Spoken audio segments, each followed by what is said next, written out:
Source: Who Killed These Girls by Beverly Lowry.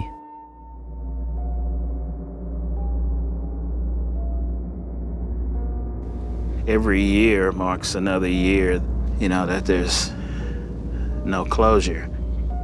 I still have insomnia 30 years after the fact.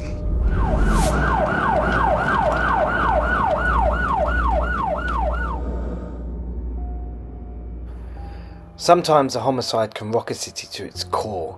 This is what happened to Austin, Texas in 1991 when 4 teenage girls were murdered in a yogurt shop.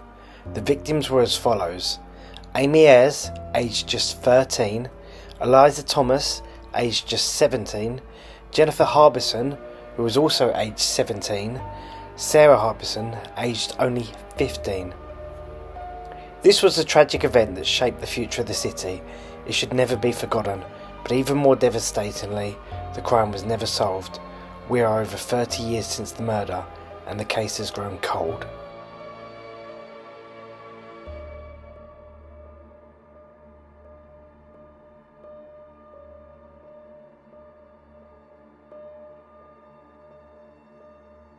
I think anybody's gonna come into a yogurt place and shoot you. And shoot you and all your friends. It just doesn't happen in a yogurt place. It was December the 6th, 1991 in the I Can't Believe It's yogurt shop in Austin, Texas, where the 4 girls lost their lives and the place was burned down with the bodies inside. The victims were shot by a pistol using a .22 calibre bullet, and one of the victims was sexually assaulted. This was confirmed by forensics, although it remains possible they were all assaulted in this manner. This crime was a crime of horrendous proportions and scope, an act of utter evil. The predators came in, it seems, from out of nowhere, like a hurricane on this quiet Texan city, and hit a family-friendly yogurt store, causing a ripple of fear that exists to this day. As soon as the bodies were identified and the names made public, the girls quickly emerged in the minds of the public and the media, as if they were alike or the same. They represented a highly desirable kind of American girlhood that was taken at its prime. A billboard campaign ran in the city, and it asked the question, who killed these girls? But it is important to know the girls separately, and not as angels or symbols, but as living human beings who never did any harm to anyone. They were Amy, Eliza, Jennifer, and Sarah.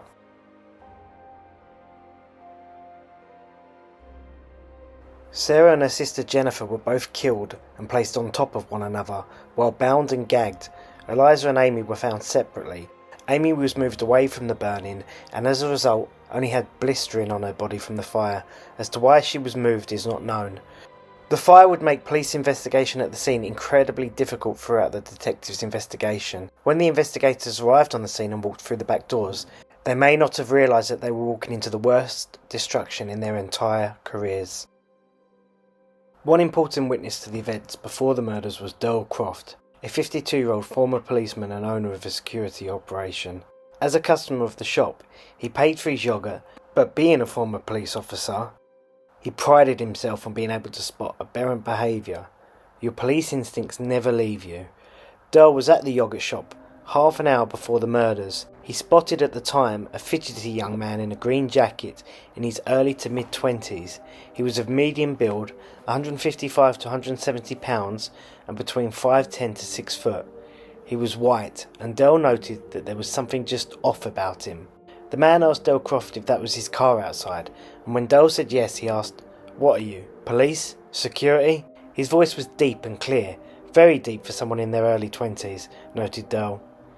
The man, for some reason, walked into the back room, and when Derl asked Eliza where he was going, she said the bathroom was back there. Derl paid for his yogurt and left the store, possibly avoiding his doom, and would give this information to the police immediately after reading about the murders, which was the next day. At 10:42 p.m, about 20 minutes before the murder, a couple, Tim Stryker and Margaret Sheehan, stopped for dessert after a movie. In the store they noticed 2 other customers, large people in hooded jackets, sitting across from each other in the last booth to the left, close to the cash register. Margaret couldn't describe their facial features accurately enough to pinpoint their gender, but due to their build she assumed that they were men. One was sitting with his back to hers, and the jacket was either khaki coloured or beige. The other had a thinner build and light brown hair.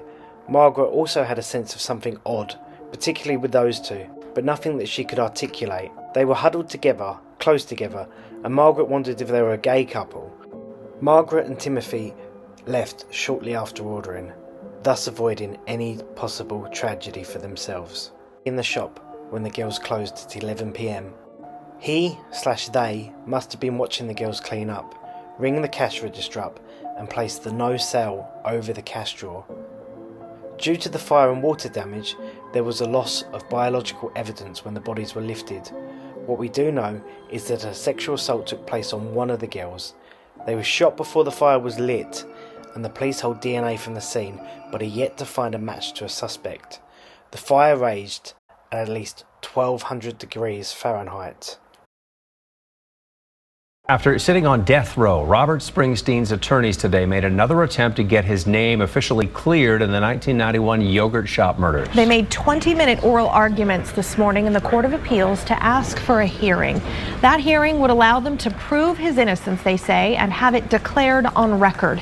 The Travis County prosecutors were also there to make their argument. They say Springsteen is still a suspect. If he's ever declared innocent, Springsteen could receive more than $700,000. In 1999, nearly 8 years after the murders, there was a breakthrough. 4 men, Robert Springsteen, Michael Scott, Maurice Pierce, and Forrest Welborn, were arrested and charged based on confessions from Springsteen and Scott. However, the confessions were later deemed coerced and the evidence was insufficient. The charges against Welborn were dropped and Pierce was released due to lack of evidence. Springsteen and Scott were convicted, but later had their convictions overturned on appeal. In 2009, DNA testing revealed that the male DNA found at the scene did not match any of the 4 men. This revelation cast further doubt on their involvement and left the case once again wide open. They shouldn't be there in the first place. I mean, they should be where they belong. Where's that? In prison or dead, one or two. I mean, I don't care. I mean, they took something from my family and a lot of people. Killer Kenneth McDuff was in Austin and on the radar of the police. He was an active serial killer who murdered 6 women between the years of 89 to 92, but the police did eventually rule him out because this was not within the methods of his usual crime and did not bear any of his trademarks. McDuff was executed for his crimes in 1998. Another confession came from Christopher Ochoa. However, the confession was not obtained without controversy.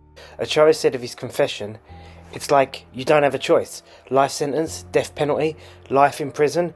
You're going to die a slow death at an old age. You're 22 years old. What do you do?" One of the interrogators, Hector Polanco, has been accused of coercing false confessions in previous notorious cases. Maurice Pierce is an interesting suspect. 16 years old at the time of the murders, he was arrested just a few weeks after the murder for unlawful possession of a weapon. This put him into the sights of the bombastic Hector Polanco. Maurice told Polanco that the .22 pistol was probably the one he used to kill the yogurt girls, and that Forrest Welborn was the one who had done it. Now obviously, given that Maurice was just 16 years old and confessing to a policeman, known for his unlawful interrogation techniques, what can we make of this? Polanco had the 3 friends of Maurice picked up after diming on them and telling an elaborate story that implicated all of his friends. After prison and released for the yogurt shop murders, Pierce died violently during an altercation with a police officer. But it was Maurice that set in motion the ugly chain of events when he showed up at North Cross Mall with a loaded .22 in his trouser waistband and then told police that his friends used it during the yogurt shop murders.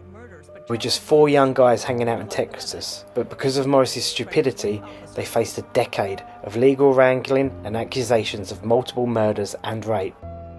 It is very rare for the Texas Court of Appeals to overturn a conviction.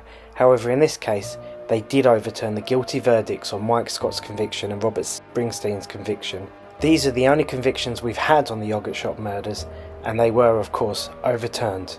Despite Springsteen's confession, we do not know if this confession was genuine or coerced.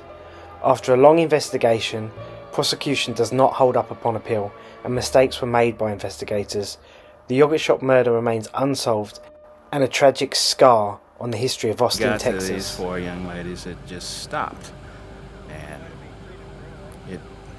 burns an image in your mind.